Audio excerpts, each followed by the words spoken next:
warahmatullahi wabarakatuh. Anak-anak sekalian, sekarang kita lanjutkan tentang praktikum yang kedua dari peristiwa transform membran, yaitu peristiwa osmosis.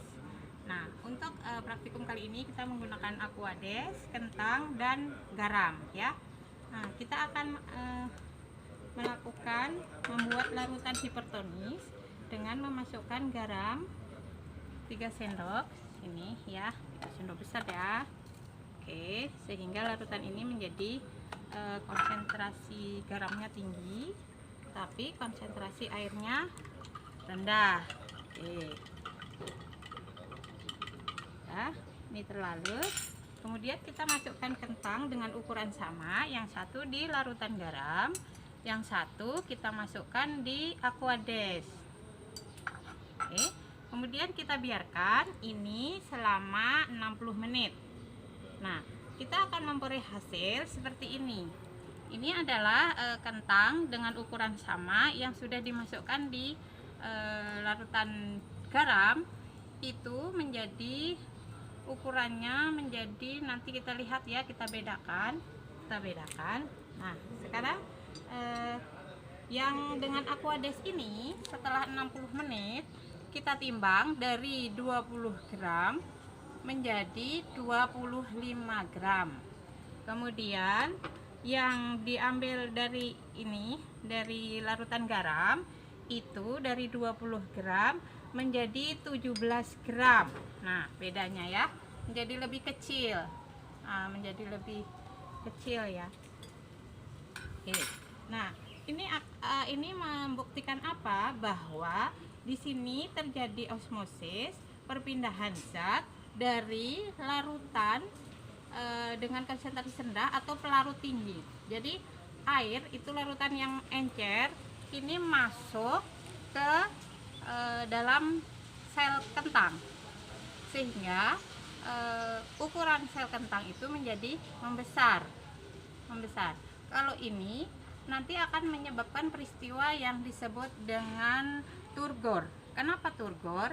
Karena sel daripada kentang itu merupakan sel tumbuhan, sehingga sel tumbuhan itu dilindungi oleh apa kemarin? Dilindungi oleh dinding sel, sehingga tidak pecah atau tidak lisis. Berbeda dengan sel hewan. Apabila ini terjadi pada sel hewan, misalnya pada sel darah, yang terjadi adalah peristiwa hemolisis apabila larutannya pekat.